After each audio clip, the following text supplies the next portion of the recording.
queridos alunos, tudo bem?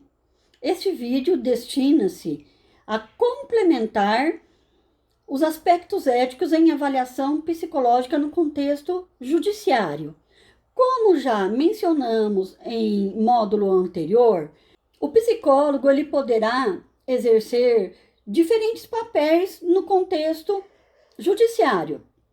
Ele poderá exercer o papel de perito, que é aquele profissional designado pelo juiz para assessorar a justiça. Então, aí, ele é considerado o especialista naquela área de conhecimento, o expert, o que tem o conhecimento, e diante do limite de suas atribuições, e com isenção de parcialidade, ou seja, ele deve ser imparcial, usar o seu conhecimento com um comprometimento ético para subsidiar o juiz diante de uma decisão.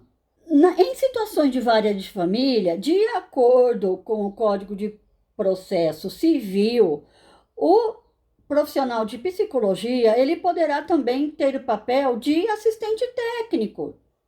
Já diferente do perito, o assistente técnico, ele não é designado, contratado pelo juiz, mas de confiança das partes.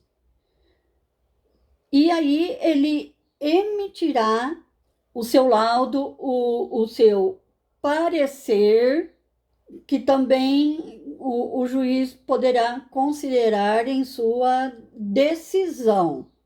Apesar de ser contratado das partes, o psicólogo, enquanto exerce a sua função como assistente técnico no judiciário, seja em uma ação de modificação de guarda, seja uma ação na vara de família de regulamentação de visitas ou qualquer outro tipo de ação, ele deverá se pautar pelos seus conhecimentos técnicos, científicos e também pelo todo o código de ética. Apesar de ser contratado pelas partes, ele deve considerar os dados obtidos de acordo com a fundamentação teórica, de acordo com todo o aporte científico. Não é porque uma das partes está pagando o trabalho dele que ele deve favorecê-la. Então, diante disso, para ele não ser pressionado pelo cliente, não ser pressionado pelo advogado, ele já deve deixar claro isso ao estabelecer um contrato de trabalho. Sim, eu tenho condições de trabalhar como assistente técnico, de fazer o trabalho para você. Isso não significa que irá favorecer, que o que eu perceber diante das condições psicológicas, diante do meu conhecimento, da minha fundamentação, do trabalho realizado, que possa favorecê-lo. Portanto, se não vier a favorecê-lo, né, o cliente pode não colocar aquele parecer, não colocar aquele laudo no processo judicial. Mas isso é uma coisa que você tem que deixar clara, né? Para não haver deturpações, né?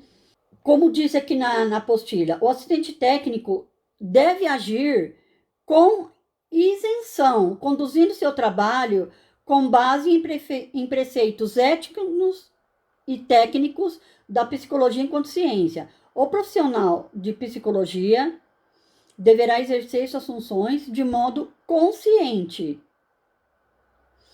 E aí, a gente começa com algumas questões éticas que estão claras no Código de Ética. É vedado ao psicólogo ser perito ou assistente técnico caso esteja atuando como psicoterapeuta. Você está atuando em psicoterapia para uma criança. Você é convidado a ser perito ou assistente técnico em processo no qual essa criança ou qualquer familiar fazem parte. Você não pode exercer essa função. O que você vai poder fazer é um relatório referente ao atendimento que você faz, se é com aquela criança, se é aquela família, somente isso.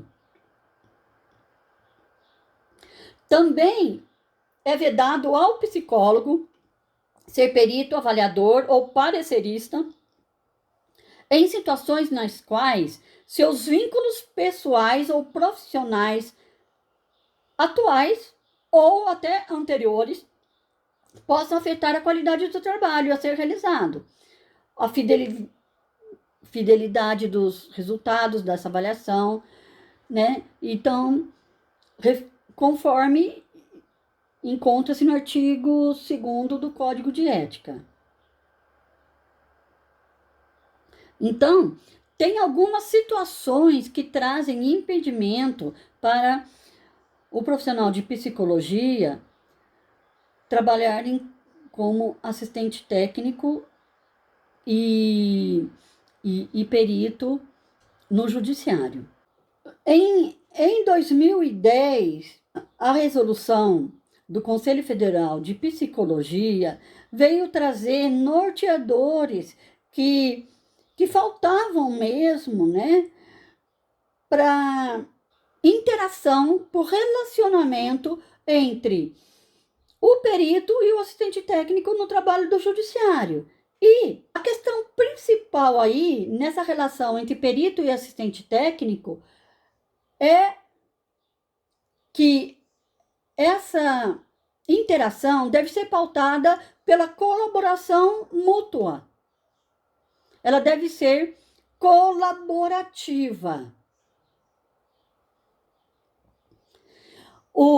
Seja perito, seja o assistente técnico, eles não devem interferir no trabalho do outro.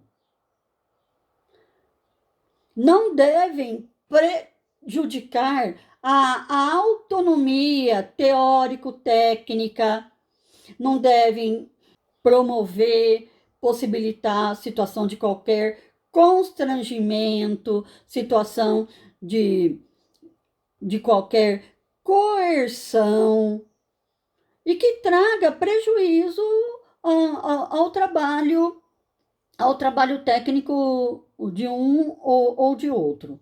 Então, o princípio que move essa relação entre perito e assistente técnico é colaboração.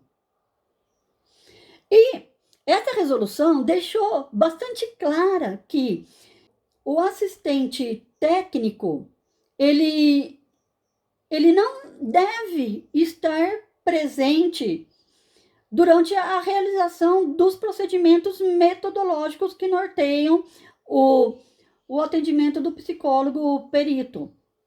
E vice-versa, obviamente. Por quê, pessoal? Vamos refletir um pouco. Supondo que você vai fazer algumas entrevistas, vai fazer algumas observações e utilizar alguns testes psicológicos com uma criança.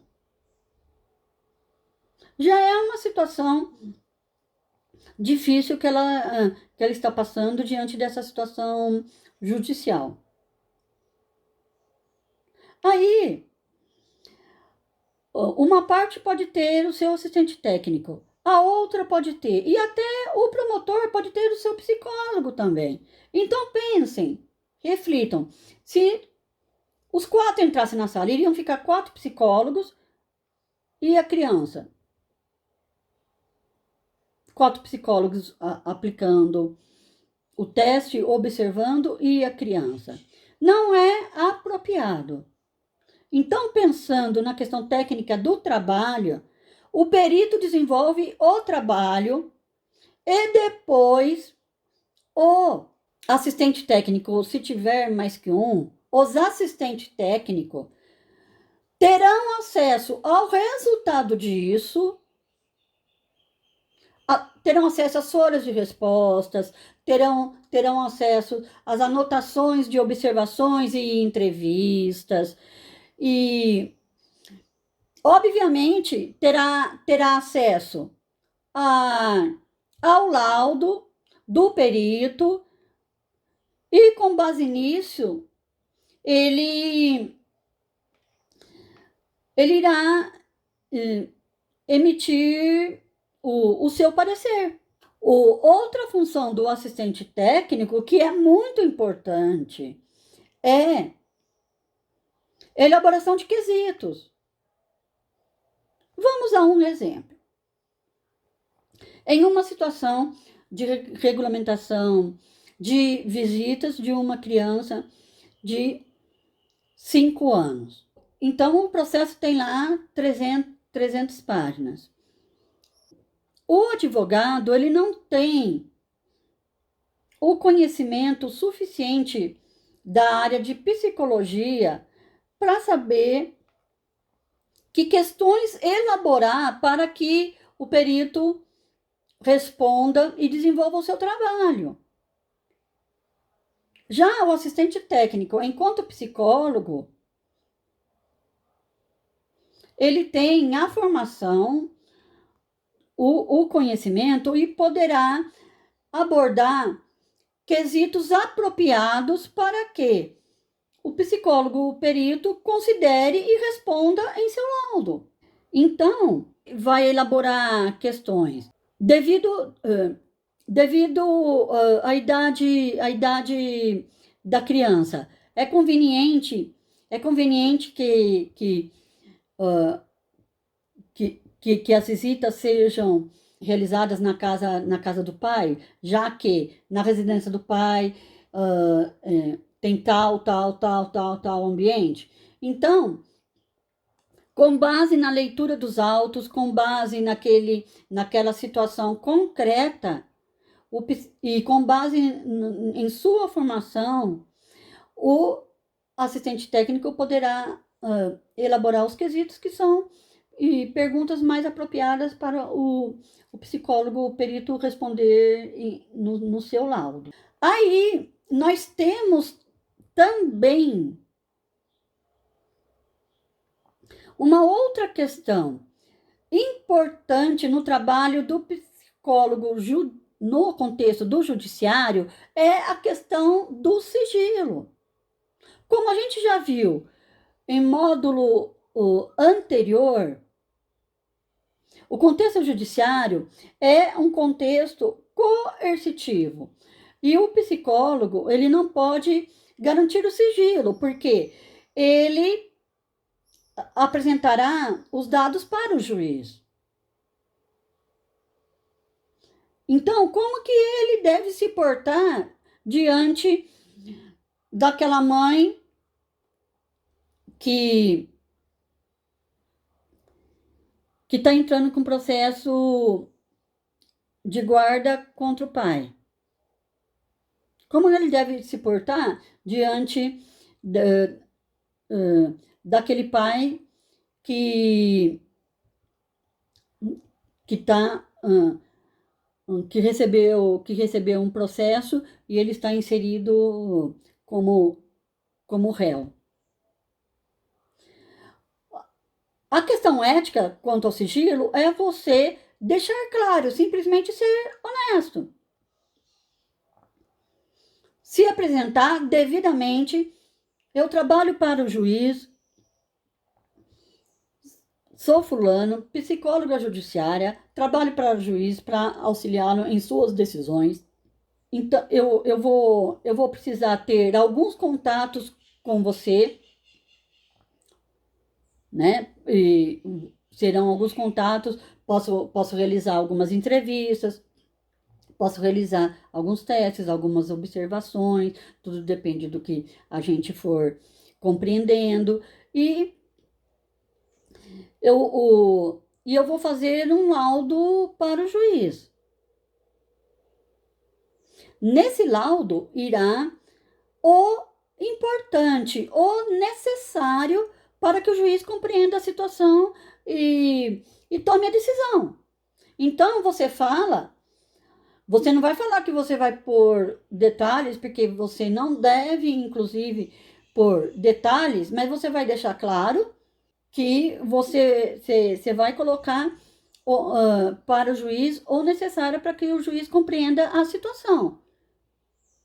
Então, dessa forma, a gente vai estar desenvolvendo um trabalho humano, vai estar considerando aquele sujeito à sua frente enquanto sujeito mesmo, não tratando como um objeto, e você não cai em nenhum dilema. Qualquer coisa que você escute e que seja de relevância, você vai escutar da criança, você vai escutar de um parente, você vai escutar daquela parte. Qualquer coisa que você escute, você pode, e que seja relevância e que seja necessária, você pode pôr para o juiz. Nesse caso, para ter uma relação mais próxima, mais apropriada, mesmo que nesse contexto coercitivo possa ser de auxílio, eu sempre despendi bastante tempo me apresentando, deixando claro o meu papel, como vai ser desenvolvido o trabalho. É muito importante deixar claro o seu papel. Você deixar claro como que funciona essa interação. Você também precisa ter um termo de consentimento do responsável para você fazer os atendimentos com a criança. Então, mesmo no contexto judiciário, você precisa ter esse termo de consentimento para eles, para você desenvolver o seu trabalho e desenvolver essa avaliação com a criança. Que nem na apostila tem aqui o exemplo, né? A situação era uma modificação de guarda. E o psicólogo toma ciência de que a tia materna incentivava as crianças a escreverem bilhetes de amor à mãe. Se o psicólogo tivesse garantido o sigilo, ele não poderia abordar isso, uma questão relevante a ser compreendida pelo juiz, no laudo. Mas se ele tiver colocado que dados importantes, o que for necessário, ele vai passar para o juiz, então ele criou o enquadre eticamente correto e poderá passar para o juiz esse dado e não ficar num dilema. A gente tem algumas questões que por vezes não são comuns em psicólogos clínicos e que podem levar a procedimento disciplinar ético. Aqui, por exemplo, eu cito o psicólogo que ele faz sessões somente com a mãe e a criança. E daí a mãe pede para que ele elabore um laudo psicológico para uma ação em vara de família. O profissional intitulou o documento como laudo psicológico. Pôs dados da criança e começou a tecer análise da mesma, segundo informações a respeito de sua relação com a figura paterna.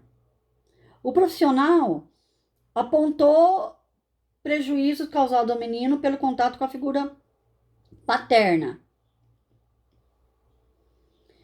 Até descreveu a figura paterna, incluindo hipótese de transtorno. E fez também, além disso, sugestões quanto à periodicidade das visitas ao pai. Vejam só, o psicólogo teceu considerações com pessoas a qual ele nem tinha tido encontros, nem tinha avaliado.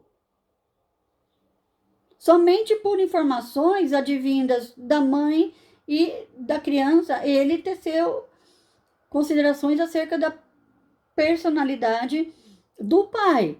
Então, aí, ele não foi nada técnico, né? É uma falta ética aí nessa questão. Nessa dinâmica familiar, muitas vezes, que envolve disputas, que envolve conflitos em ações judiciais, o psicólogo tem que tomar muito cuidado para não entrar nesse jogo familiar, né? Como eu alertei aqui na apostila.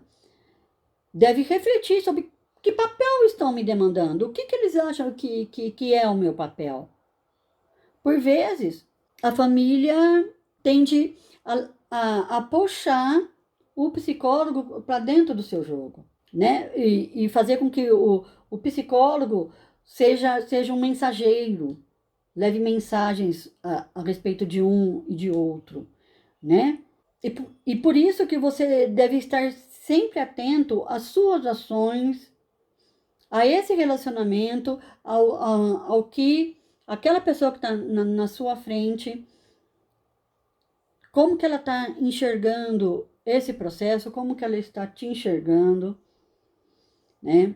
Então, pessoal, a gente acaba tendo muitos dilemas, né? Muitos conflitos. A melhor situação é refletir, por vezes buscar orientações, não achar que você sabe tudo. O CRP está aí para realizar as orientações. Tem casos que, se você também está iniciando na área, o próprio Código de Ética diz ser importante a pessoa sempre se capacitar. Então, você sempre se capacitar, receber orientações, você buscar supervisão, buscar orientação. Por vezes, uma mãe, ela fala, você vai precisar escutar fulano. Escuta a irmã dele, né? Referindo-se ao ex. E veja com minha mãe. Você vai conversar com a minha mãe, né? Você precisa conversar com a minha mãe. Você vai ver que você vai entender o que acontece. Então, você tem que, enquanto perito, planejar o seu trabalho de uma maneira autônoma. Diante de juiz, você tem autonomia. E diante de pai e mãe, eles dando o consentimento, as técnicas é você que vai utilizar. Não é juiz, não é pai nem mãe que vão falar, você vai utilizar essa técnica, você vai falar com esse ou com aquele. Porque, enquanto perito, você tem que ser imparcial. Então, pense bem. A mãe fala, você tem que falar com a irmã dele. Depois ele fala, fala com a mãe dela. Daí ele fala, você tem que falar com a mãe dela. Fala com a mãe dela para você ver o que ela é. Né? E fala com a minha mãe. E daí você fica nesse jogo. Eles podem justificar ali, olha, Falou com os pais dele e não falou com o meu. Então você tem que pensar, se você for falar com os avós, é importante falar com os avós, tal, e provavelmente, por que não falar com ambas as linhagens? Avós paternos e também os avós maternos. É importante você pensar nessa questão. E uma outra coisa que facilita é você estar ouvindo uma parte, depois você ouve outra, depois você ouve uma parte e ouve outra. Não ficar ouvindo só uma parte seguidamente, depois você vai ouvir a outra parte seguidamente. Você vai mesclando. Então, daí você vai tendo o contraponto, você vai formando a sua percepção, a sua compreensão da situação. Isso é bastante relevante. Você trabalhar dessa forma, não atender só a mãe e a família materna seguidamente, ou só o pai seguidamente. Você vai mesclando, né, esses atendimentos. Por fim, pessoal, eu deixei de falar no início, quando eu abordei a questão colaborativa no relacionamento entre perito e assistente técnico, que é importante aquele que primeiro tomar conhecimento de que vão trabalhar juntos, entre em contato com o outro, seja por e-mail, seja por WhatsApp, por telefone, e agende uma reunião, tá? Para poder acertarem. O perito se apresenta, o perito fala que costuma trabalhar daquele jeito, e aí, olha, nesse caso eu pensei utilizar tais técnicas, trabalhar dessa maneira, expõe um primeiro planejamento, e então aí eles entram em acordo, eles têm essa possibilidade de cooperação, essa possibilidade de uma relação mais ética, compreensiva, mais respeitosa, tá? É importante ficar atento aos prazos, porque, no geral, há prazos, né? Então, os advogados têm os prazos para apresentar o assistente técnico. Então, vai falar, ó, eu peço assistente técnico e o nome é esse, ele tem a clínica em tal lugar, põe o nome completo, o CRP, o endereço, o telefone, né? E aí é importante que entrem em contato. Se tiver alguma coisa fora do prazo, e mesmo assim o juiz concedeu, o perito irá trabalhar junto, só que não irá voltar a fazer todo o processo outra vez, obviamente, né? Todo o processo avaliativo que ele já começou, tá? Pessoal, então, esse módulo vocês vão ter atividade prática, né? Que na realidade é um fórum de debates. Vocês vão acessar o fórum de debates, ali vai ter as instruções, um pequeno estudo de caso, um fragmento de caso, e ali vocês vão buscar alternativas para esse dilema, alternativas quanto às questões éticas, e irão debater um com o outro, tá? Então, isso é para vocês trocarem ideias, ocorrer o debate. E na realidade, então, nesse módulo com atividades, vocês terão 2 fóruns de debates, porque serão estudos de casos diferentes. Um estudo de caso valendo 4 pontos e um segundo estudo de caso valendo 6 pontos. E as instruções vão estar lá. E qualquer coisa, vocês podem perguntar, sanar suas dúvidas, acessando o Fórum de Dúvidas, tá bom? Façam todas as leituras, revejam o código de ética, vejam a resolução do Conselho Federal de Psicólogos 08/2010 e aguardo vocês no debate, o qual eu estarei ali participando com vocês, tá? Beijo, abração, até a próxima, fiquem com Deus.